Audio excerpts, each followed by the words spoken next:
Donc, bienvenue à cette deuxième partie du colloque qui est consacrée aux espaces de transition et au travail des coordinateurs de parcours. Nous voulions remercier en premier lieu la filière de santé maladies rares et bien sûr Neurosphinx pour l'organisation de cette journée. Nous remercions aussi la Fondation des hôpitaux Les Pièges jaunes, sans qui nos plateformes n'existeraient pas. Et enfin, nous remercions la PHP pour qui nous travaillons tous les 7 et qui accueille très gentiment nos plateformes. Donc nous avons tout l'après-midi à passer ensemble, environ 3 heures, sans pause, mais ça va bien se passer. On va enchaîner 4 présentations, en fait, sans questions si c'est possible, parce que les 4 présentations en fait se ressemblent. Donc vous pouvez garder vos questions et vous les poser pendant le temps d'échange. Si vous avez vraiment des questions brûlantes après un topo, on peut la prendre. Donc il y aura 5 présentations à peu près cet après-midi. On va commencer par la première intervention, qui est l'intervention faite par les coordinateurs de parcours. Donc tout le monde est assis là, ça va être fait sous forme de table ronde. En fait, c'est le fruit d'un travail de groupe qui a été initié en 2020 sur nos différents travaux, nos outils, comment on fonctionne, qu'est-ce qu'on peut mutualiser entre nous. Et on aimerait bien sûr faire perdurer ce groupe de travail en incluant toutes les autres plateformes de transition nationale, dont celle qu'on a entendue ce matin notamment.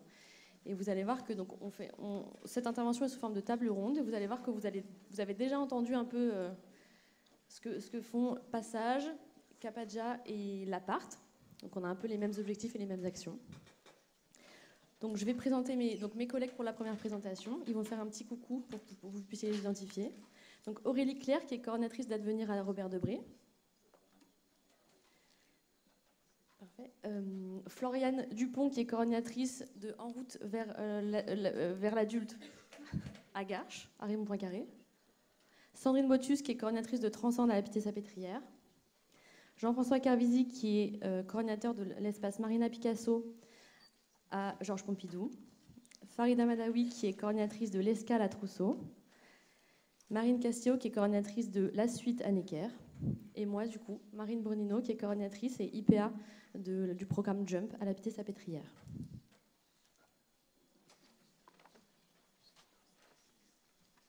La première question, on a déjà un petit peu répondu, et vous allez voir que les réponses se recoupent. Qu'est-ce que la transition ? Vous m'entendez bien ? Non. C'est mieux ? Non.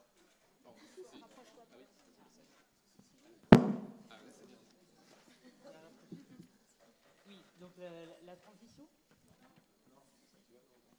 La transition ? Oui, je reprends. Donc la transition, le passage de la pédiatrie vers les services adultes a lieu en France en général autour de l'âge de 18 ans. Et ce changement d'hôpital expose les patients à un risque de rupture dans leur parcours de soins.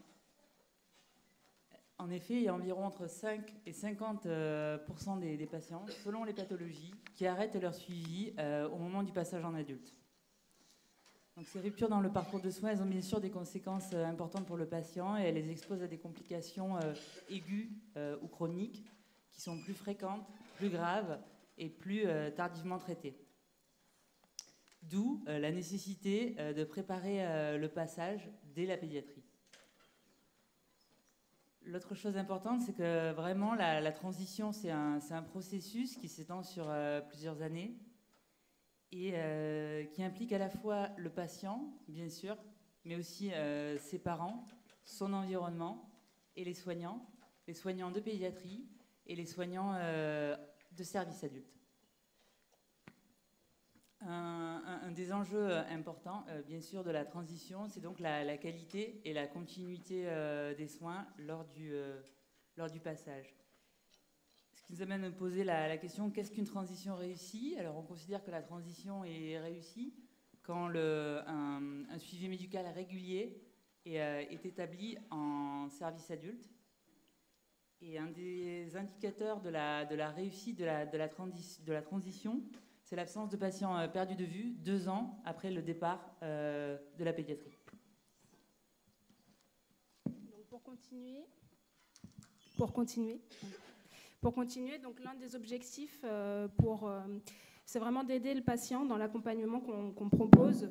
Donc d'aider le patient pour atteindre le maximum de ses potentialités, mais dans son parcours de vie, donc vraiment au sens large, avec cette contrainte de suivi médical régulier, de prise de traitement, etc.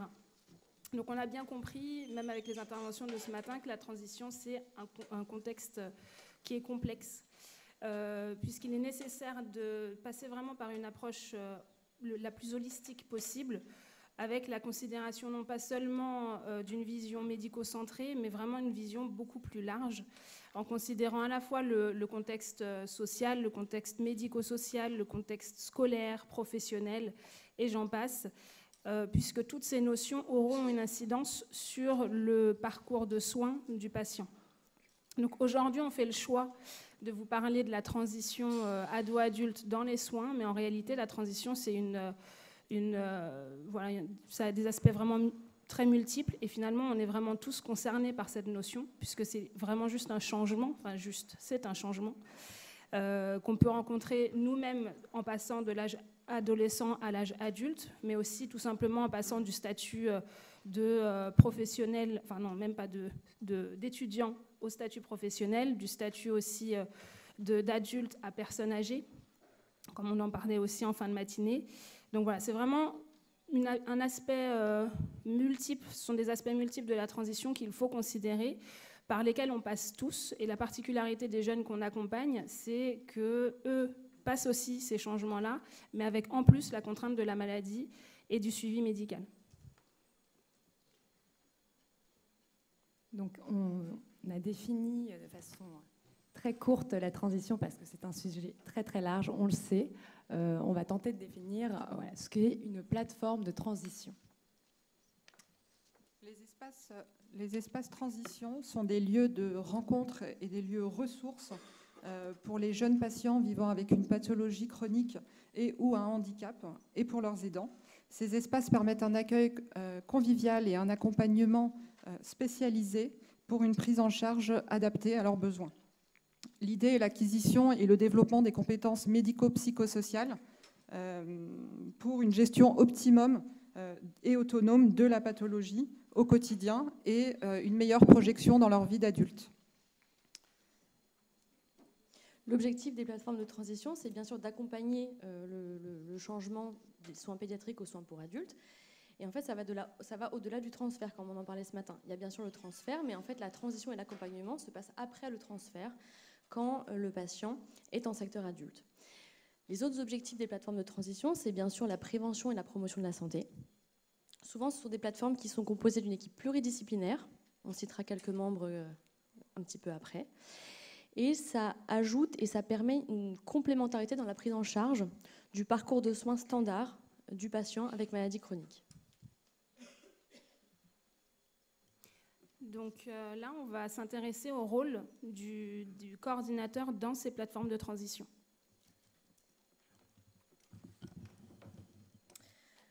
Donc le rôle du coordinateur est d'être l'interlocuteur direct du patient dans cette étape, à qui il propose un accompagnement durant leur parcours de transition, un lien entre les structures pédiatriques et adultes sur la thématique de la transition et entre les partenaires ressources en ville et l'hôpital.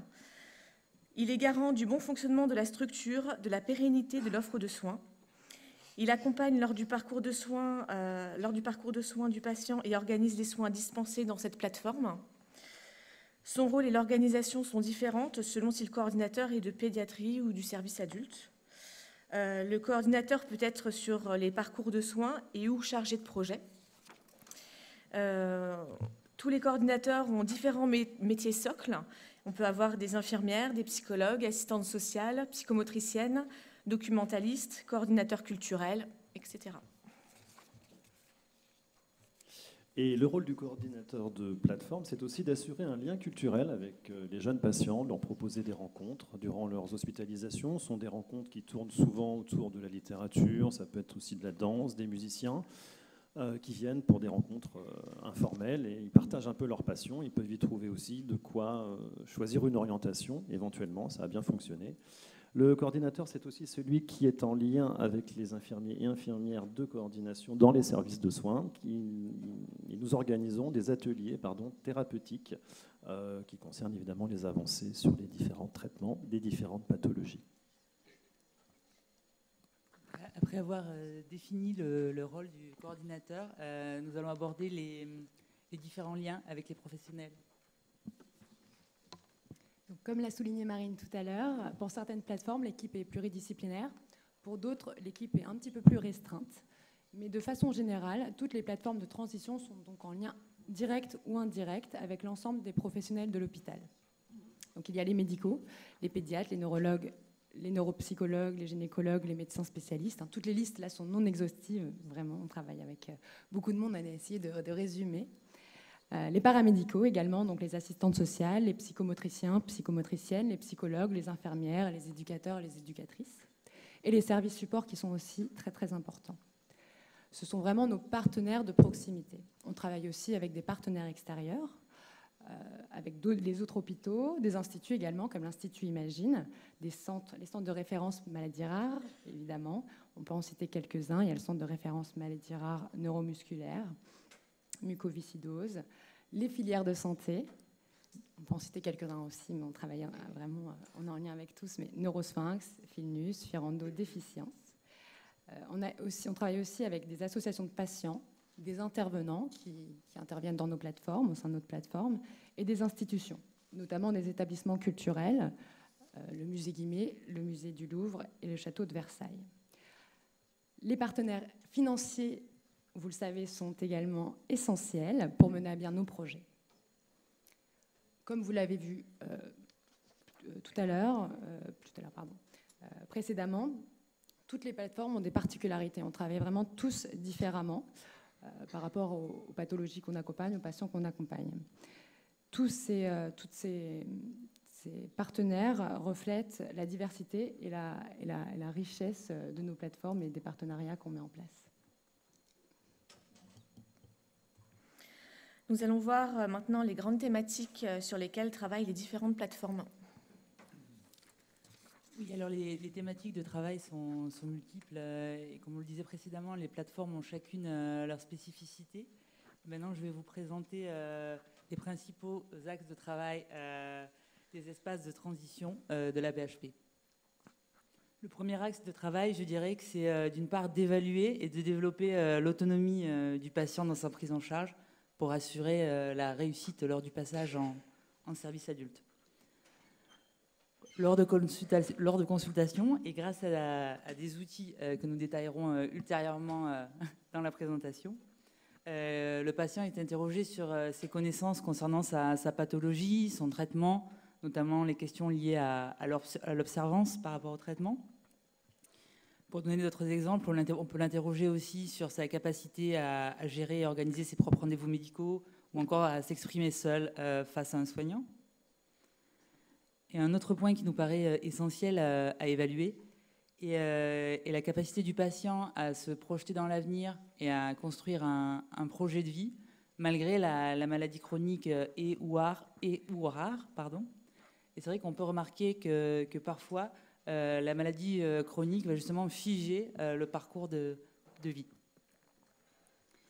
Le deuxième axe de travail, c'est vraiment le travail en relation avec les parents. Comme je disais au début de la présentation, la transition implique bien sûr l'adolescent, mais aussi ses parents. Et la transition, nous avons bien conscience que c'est une étape importante pour les parents, qui peut être également source d'angoisse. La transition peut aussi questionner la relation de l'adolescent avec ses parents. C'est vrai qu'un des multiples objectifs de l'adolescent est d'acquérir, si cela est possible, une certaine indépendance par rapport à ses parents. Et donc, il nous semble important d'évaluer le rôle des parents, d'une part le rôle des parents dans la prise en charge, et de manière plus globale, le retentissement de la maladie, de la pathologie au sein de la famille. Donc c'est pour ces différentes raisons, par exemple, qu'au sein de la plateforme de transition à devenir de l'hôpital Robert Debré, nous déployons nos activités comme les consultations de préparation à la transition ou un événement, la journée de transition. Vous allez voir une vidéo, je ne vais pas détailler maintenant. Nous déployons vraiment nos activités à la fois pour les adolescents et pour les parents.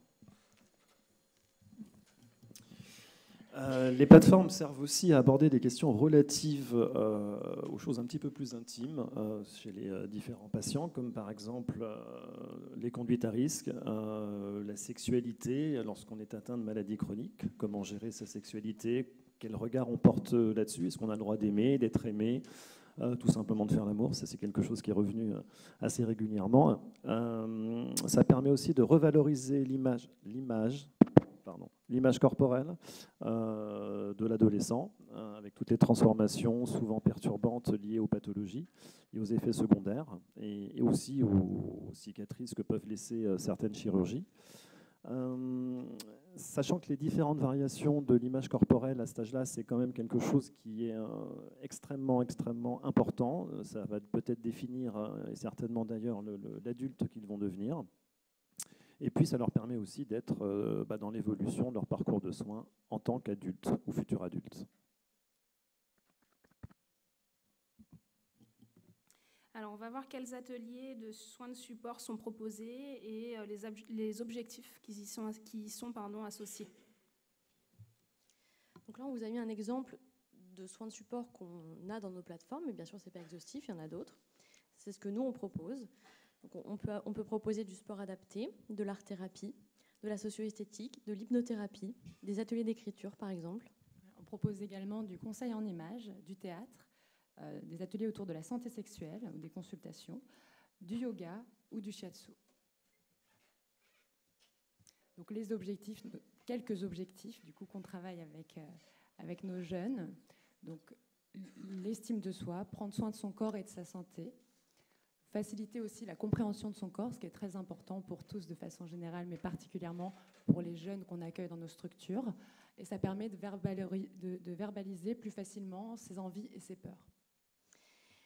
On a aussi remarqué qu'il y avait d'autres objectifs dans ces soins de support. Premièrement, que ça permet aux patients de se sociabiliser, notamment dans les ateliers de soins de support en groupe. Ça permet aussi d'améliorer l'estime d'eux-mêmes et la confiance en eux. Ça permet aussi d'apprendre à faire des choix et à s'autonomiser, à acquérir un empowerment. Donc l'autonomie, pas comme on l'entend dans la définition, hein. C'est bien sûr, ça dépend du handicap physique et cognitif, mais à s'autonomiser comme il le peut dans la limite de son handicap. On va vous présenter 2 vidéos de soins de support. La première, c'est Balance ton style de chez Necker. Balance ton style, c'est une activité qui a été co-construite avec l'UTET, l'unité transversale d'éducation thérapeutique. C'est une activité qu'on propose depuis 2021. C'est assez régulier. On propose environ 4 sessions tous les 2 mois. Elles peuvent être pluridisciplinaires et par pathologie, du coup, en lien avec les centres de référence ou les filières. Voilà, on a une petite vidéo de présentation. Nous, l'objectif ici, c'est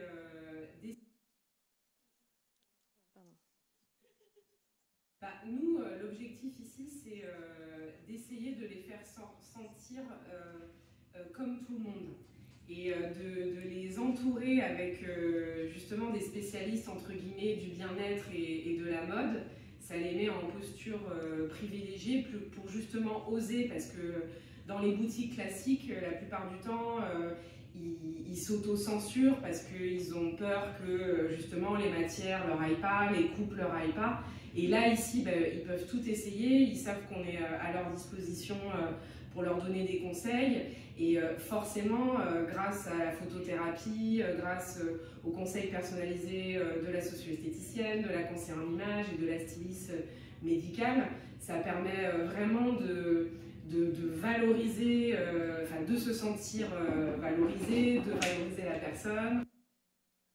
Parce qu'on est plutôt dans une société, j'ai pas envie de caractériser un peu, mais on juge avec le physique. Donc plus on est bien habillé, je trouve, plus les gens parlent avec nous. Et tout simplement, plus on est bien habillé, plus on peut avoir plus d'amis, plus de sociabilité avec les gens, dans cette génération.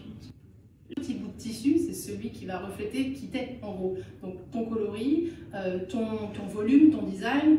Et l'idée c'est que quand ils rentrent ici, de toute façon on n'a pas besoin de leur dire parce qu'ils le savent déjà, qu'ils repartent en jog, en pyjama ou en talons, on s'en fout. C'est tu repars avec un style qui te va et que tu vas mettre dehors. Toute maladie a des effets, hein. Toute maladie a des effets. Même si on est guéri, on peut encore en vivre des séquelles et tout ça. Donc on ne peut pas dire que ce qui est sûr, quand tu es malade, tu n'es pas à 100% comme une personne qui n'a jamais, supposons quelqu'un qui n'a jamais été opéré, tu ne peux pas être pareil que lui, tu n'auras pas des énergies, mais bon, espérons qu'avec le courage qu'il a, il s'en sortira. Et la maladie, c'est dans la tête, c'est peut-être dans la tête, mais après, moralement, il ne faut pas y penser, il faut croire en soi-même. Déjà, ça change, parce que normalement, je viens juste pour mes rendez-vous, et maintenant, je viens pour essayer des habits, du coup, je suis heureuse. Ça m'a fait un peu oublier que je l'avais, ma maladie, du coup ça va. Et en plus, comme j'étais entourée d'autres personnes qui avaient la même maladie que moi et on avait à peu près la même tranche d'âge, je me suis dit que j'étais pas toute seule. Oui, donc pour moi, ça participe à l'estime de soi, à l'amélioration de la confiance en soi et finalement à augmenter l'amour de soi. Mon fils a un problème d'estime de soi, il a un rejet de son corps, donc il a stomie cathéter, donc pour lui c'est vraiment un rejet. Et, voilà, donc je m'étais dit, la socio-esthéticienne, tout ça, ça peut lui donner des pistes, s'accepter. Les vêtements, c'est que des salopettes, parce que ça tombe au niveau de la stomie, donc on l'appelle Mario, hein, ou Luigi, au choix. Donc c'est vrai que c'est un problème quand même pour lui, il commence à être ado, donc ça commence à être problématique. Donc là, je comptais dessus pour peut-être trouver un style vestimentaire voilà, qui ne nous contraint pas. Un enfant qui a une stomie, je lui dis voilà, tu vois, tu peux agrandir un peu les côtés. Donc je lui explique pourquoi très rapidement, hein, parce qu'il ne faut pas prendre trop de temps.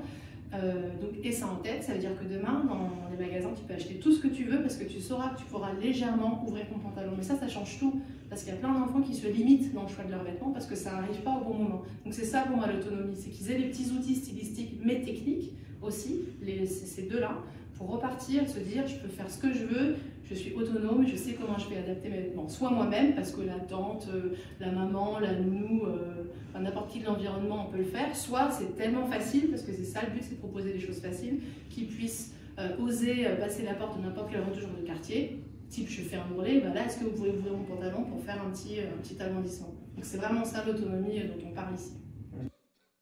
Du coup j'aime bien parce que ça permet de découvrir des gens qu'on n'avait pas d'origine, ça permet de sortir un peu de chez nous pendant les vacances. Mon fils l'a déjà fait lors de sa formation d'ado autonome. Il n'aime pas du tout les vêtements et là avec l'encadrement, il s'est lâché, c'était... La première séance, voilà, c'était très... J'étais très étonnée déjà qu'il ait réussi à trouver des choses qui lui plaisent. Parce que moi, quand j'achète, ça lui plaît jamais. Même quand on fait les magasins, il n'y a jamais rien qui lui plaît.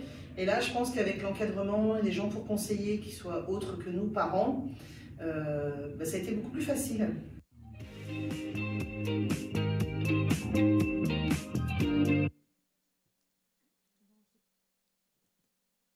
On va enchaîner avec une deuxième vidéo de soins de support, qui est une vidéo d'art-thérapie qu'on fait chez Jump à la Pitié-Salpêtrière. Notre art-thérapeute en plus est dans la salle. On fait de l'art-thérapie depuis 5 ans. Et vous allez voir donc des patients et notre art-thérapeute qui explique ça très bien.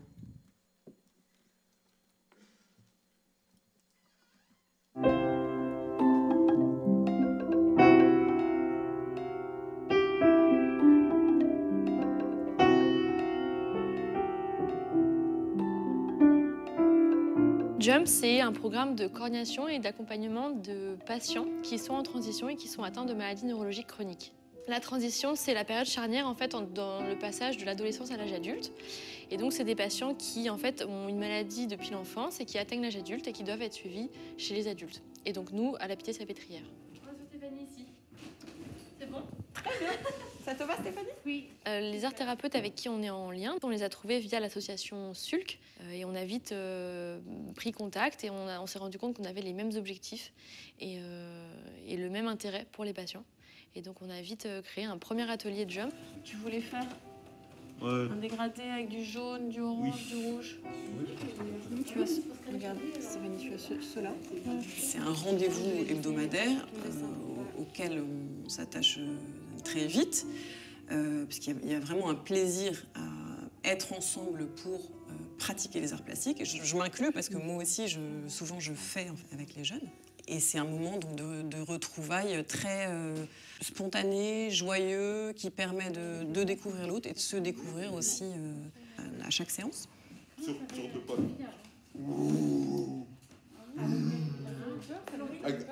Agronie. Ce sont des jeunes qui vivent chez eux ou parfois en foyer. Certains travaillent, d'autres pas. Et ils viennent ponctuellement à l'hôpital, en hôpital de jour, pour participer aux ateliers de jump. Emmanuel! Ah, le voilà! Salut tout le monde! Je vais les regarder démarrer, puis je pense que je vais dessiner avec eux, moi. Il arrive effectivement qu'il y ait des intervenants extérieurs qui viennent ponctuellement. Emmanuel Guibert vient, lui, régulièrement à l'atelier, parce qu'il connaît cet atelier depuis le début. Et il apporte des choses nouvelles, rafraîchissantes à l'atelier, où il va peut-être être du côté plus technique du dessin.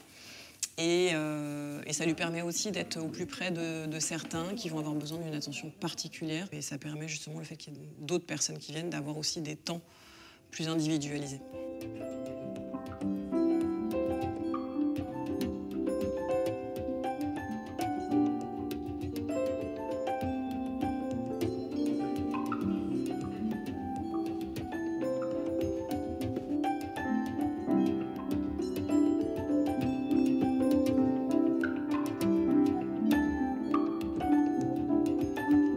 On connaît en effet les chiens d'aveugles, les chiens qui accompagnent des personnes qui ont des handicaps moteurs, mais on ne connaît pas ces chiens affectés à la surdité, qui sont des chiens qui préviennent quand on sonne à une porte, des chiens qui réveillent le matin parce qu'ils entendent le réveil, etc. Et donc Alex a eu envie de raconter ça. Ce que j'ai trouvé d'important et de salutaire, c'est qu'il attire notre attention sur le fait que la surdité, étant un handicap qui ne se voit pas, détermine chez les autres une attitude rapidement faite d'incompréhension et parfois d'agressivité, à partir d'une fragilité singulière. Elle est révélatrice de toutes sortes de comportements qui nous rendent difficile la vie commune. Et je trouve que c'est une grande leçon. Je comprends rien. Je comprends rien. Bon. Les visites de musées et d'expositions, c'est aussi un moment qui est vraiment très réjouissant et très apprécié par tous. C'est très intéressant de regarder ensemble les œuvres d'art et de les regarder au plus près. Ça permet de voir à quoi s'intéresse chacun d'entre nous. On va s'intéresser à des choses différentes. Un tel va s'intéresser à un tout petit détail d'une toile, un autre va adorer une composition, un autre encore, ça va être une question de lumière qui va l'intéresser. Et ça aussi, ça permet à chacun de se découvrir et à moi de les rencontrer encore mieux.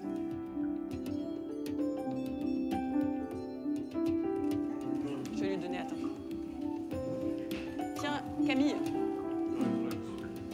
Tiens. Ah!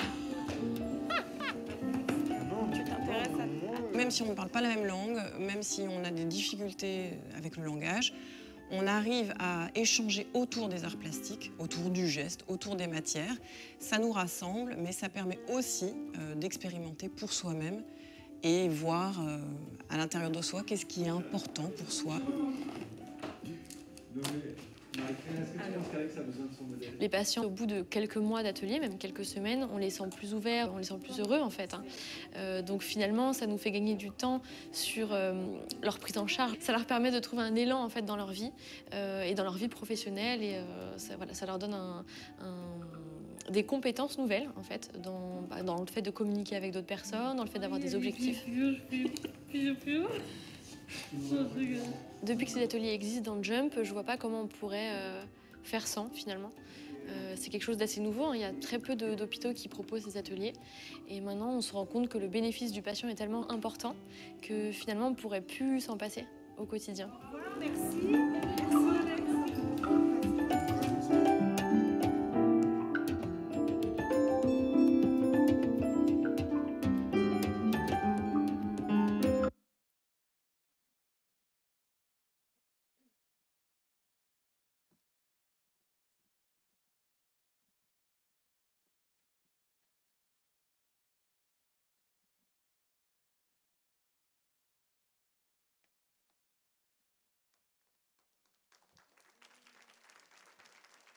C'est gentil, c'est pas fini. Mais oui, les vidéos sont très parlantes, je trouve. En fait, ça résume bien ce qu'on a dit depuis une demi-heure. Je trouve ça très émouvant. Je vais essayer de ne pas pleurer, mais je trouve ça très émouvant. Et à présent, nous allons aborder la question des outils utilisés pour aider à la transition. Donc, ce sont les outils que nous utilisons les uns et les autres au quotidien. Tout d'abord, on a les consultations conjointes qui sont très importantes lors de la transition entre le pédiatre et le spécialiste adulte. Ensuite, en autre outil, on peut avoir un livret de transition, comme l'image là-haut, qui explique ce qu'est la transition, quels sont les changements dans notre service par rapport à la pédiatrie, un mot sur le médecin traitant et les différentes associations, une checklist pour préparer leur future hospitalisation et les contacts dont ils pourraient avoir besoin pour nous contacter. Un autre outil qui peut y avoir aussi, ce sont des consultations d'évaluation pluriprofessionnelle, incluant le médecin généraliste et l'assistante sociale, pour évaluer la situation, les orienter en fonction de leurs souhaits et leurs besoins. Comme autre outil, on a aussi des feuilles de transmission interservices entre la pédiatrie et le service adulte, qui décrit très succinctement l'état du patient avec les informations les plus importantes que nous devons connaître, ce qui permet de faciliter la future programmation du patient, et cela permet une traçabilité dans le dossier informatique aussi. Sinon, comme autre... on a aussi le téléphone portable professionnel qui peut être un outil, un atout, car les jeunes de nos jours, ils sont tout le temps avec leur téléphone portable. Et du coup, c'est une interface qu'ils connaissent bien. Du coup, Marine, toi, tu peux peut-être nous en dire 2 mots ? Oui, je peux vous en dire 2 mots, puisqu'à la suite, on a la chance d'avoir un téléphone portable à disposition. Enfin, j'ai la chance d'avoir un téléphone portable avec lequel je travaille. Et j'échange énormément avec les jeunes de cette façon, notamment sur WhatsApp. On s'écrit beaucoup de messages et on fait des vocaux aussi, ce qui nous permet de maintenir un lien direct. J'ai souvent des intervenants qui me disent « j'arrive pas à joindre ce jeune, etc. » Moi, en un SMS, ils me répondent assez rapidement, donc ça, c'est vraiment super. C'est un outil aussi qui nous permet de nous connecter sur les réseaux sociaux. La suite aussi un Instagram. Alors là, c'est une grosse problématique puisque c'est un métier, la communication, et il faut avoir le temps. C'est vrai qu'on n'a malheureusement pas assez de temps pour communiquer, pour continuer à informer les jeunes lorsqu'ils sont chez eux. Et ça, ça fait partie des pistes de travail en cours. Juste préciser par rapport à Instagram, c'est que c'est un vecteur qui fonctionne très très bien chez les jeunes. C'est-à-dire que s'ils consultent quelque chose, c'est bien Instagram. Ce qui fait que tout ce qu'on peut proposer, en fait, on le met en amont et en aval effectivement sur Instagram. Mais tu m'arrêtes si je me trompe, Marine, mais ça marche vraiment très très bien auprès des jeunes. Comme autre outil, on a aussi les formations pour nous, les professionnels. Parce que même si on a des métiers de base qui sont très différents, on peut se spécialiser dans la coordination, dans la transition, en faisant des DU et des masters. Et d'ailleurs, on est plusieurs à être formés ici. Donc, comme autre outil qu'on voulait vous présenter, on a les questionnaires d'évaluation qui permettent d'évaluer l'autonomie du patient dans sa transition. Des questionnaires qui sont... proposés, donc on vous a mis 2 exemples, mais qui peuvent être proposés soit en fin de cursus, pas du tout, en fin de prise en charge pédiatrique par exemple, ou même en début d'entrée dans l'hôpital adulte. Donc là, les 2 exemples qu'on vous a mis qui permettent notamment d'évaluer les capacités d'auto-soin des patients, mais aussi les connaissances qu'ils ont sur leur maladie au moment de ce transfert. Et aussi, bien sûr, et ça il ne faut pas l'oublier, leur niveau d'autonomie logistique dans la gestion de leur parcours de soins, la prise de rendez-vous, la gestion du dossier médical, qu'est-ce qu'il y a dans le dossier médical aussi, etc. Comme autre outil possible, donc on a l'accueil et la journée d'accueil des patients, donc il ne faut aussi pas négliger, puisqu'ils entrent dans un nouvel environnement des fois qu'ils ne connaissent pas.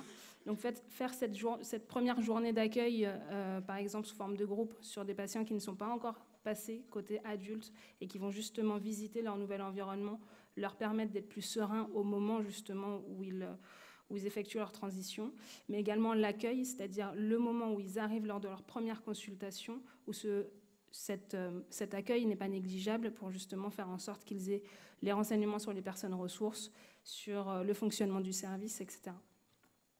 Comme autre outil, on a également les journées d'ETP, donc éducation thérapeutique et du patient dédiées à la transition, pour justement cheminer ensemble vers l'autonomie en groupe. Donc ces journées d'ETP peuvent être purement dédiées à l'ETP transition, donc à la notion de transition, soit en incluant des informations qui peuvent être médicales ou pas. À la Pitié, par exemple, il y a un programme d'éducation thérapeutique du patient qui justement axe les différents ateliers sur le constat et le bilan de ce qui s'est passé en pédiatrie en termes d'autonomie. Et puis aussi, comment appréhender son parcours de soins adultes, comment se repérer aussi au sein de l'hôpital et comment inclure la notion de soins dans son parcours de vie. Et comme autre outil qu'on vous a mis, donc les fiches d'évaluation, les fiches d'entretien, qui contiennent des informations à la fois sur le parcours de soins du patient, donc en termes sanitaires, sur le parcours de santé, incluant aussi les notions médico-sociales, et sociale, et bien sûr sur le parcours de vie qui inclut les aspirations professionnelles, les aspirations scolaires du patient, ses souhaits, ses besoins, de manière plus large. En conclusion, on dirait que la question de la transition et de l'entrée dans l'âge adulte se pose pour tous les jeunes. Cette transition se complexifie davantage pour ceux vivant avec une pathologie chronique ou un handicap. La transition entre les services de soins pédiatriques et les services de soins adultes vient s'inscrire dans une période de transition plus globale et multiple de l'adolescence vers l'âge adulte. La volonté des espaces transition est de proposer à ces jeunes un accompagnement et un étayage adaptés à leur situation, à leurs besoins, dans le respect de leur temporalité à chacun. Merci de votre attention.